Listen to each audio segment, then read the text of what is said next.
오늘은 출애굽기 37장 1절 말씀을 중심으로 메시지를 나누도록 하겠습니다. 여러분, 어떤 사물과 사람의 가치란 누구의 손에 있는가에 따라 달라지는 경우가 참 많습니다. 고물 자전거가 피카소의 손에 들어가니까 황소의 머리라는 명품으로 거듭난 이야기는 아주 유명한 에피소드입니다. 그렇다면 전지전능한 하나님의 손에 사람이 있다면 어떻게 될까요? 하나님은 출애굽한 이스라엘 백성들에게 성막을 만들라고 명령하셨습니다. 성막은 하나님과 하나님 백성들이 만나는 성스러운 장소였습니다. 그래서 성막의 기물들은 모두가 다 성스러운 물건, 성물이었습니다. 그런데 이 성막의 기물을 만드는 데 사용된 나무가 조각목이라는 이름의 나무였습니다. 조각목은 씨띠 나무라고 불리고 아카시아과에 속하는 나무로 거친 광야에서 자라는 나무입니다. 조각목은 광야에서 흔하게 볼 수 있지만 볼품없고 별 쓸모없는 것으로 여겨졌던 나무였습니다.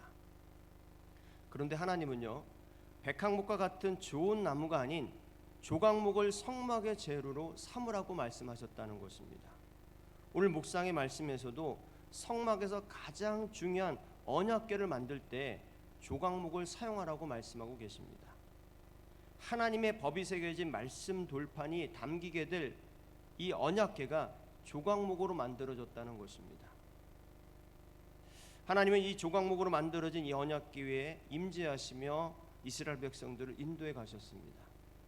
그럼 생각해 보면 볼품없는 광야의 아카시아가 하나님 손에 들어가니까 언약궤라는 최고의 성물로 다시 탄생하게 되었다는 것입니다.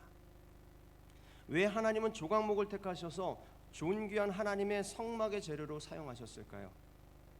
조각목은 한 가지 중요한 특징을 가지고 있습니다. 잘 썩지 않는다고 하는 것입니다.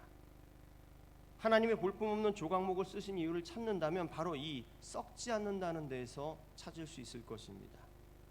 썩지 않는다고 하는 것은 영적인 의미로 변하지 않는 믿음을 가지고 있다고 하는 것입니다. 그러니까 하나님은 세상이 볼품없고 별 볼 일 없다고 여기는 사람일지라도 변치 않는 믿음으로 순종할 수 있는 사람이라면 기꺼이 거룩한 하나님의 사람으로 사용하신다고 하는 겁니다. 여러분, 세상은 나의 이력서를 볼 때 스펙을 쭉 살펴볼 겁니다. 그런데 하나님께서는 나의 이력서에 조각목과 같은 변치 않는 믿음이 있는가, 그 한 가지를 보신다고 하는 겁니다. 그러므로 여러분, 하나님은 우리 믿음의 사람들에게 조각목과 같은 믿음을 원하신다고 하는 것을 우리는 기억을 하고 있어야 되는 겁니다. 조각목과 같은 믿음이란 어떤 상황과 조건 속에서도 변하지 않고 버티고 순종할 수 있는 믿음을 얘기하는 것입니다.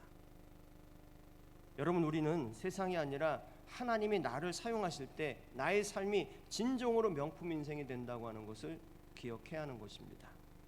그러므로 오늘 여러분의 삶의 자리에서 조각목의 믿음으로 하나님의 명품 인생으로 살아갈 수 있기를 주님의 이름으로 간절히 축원합니다.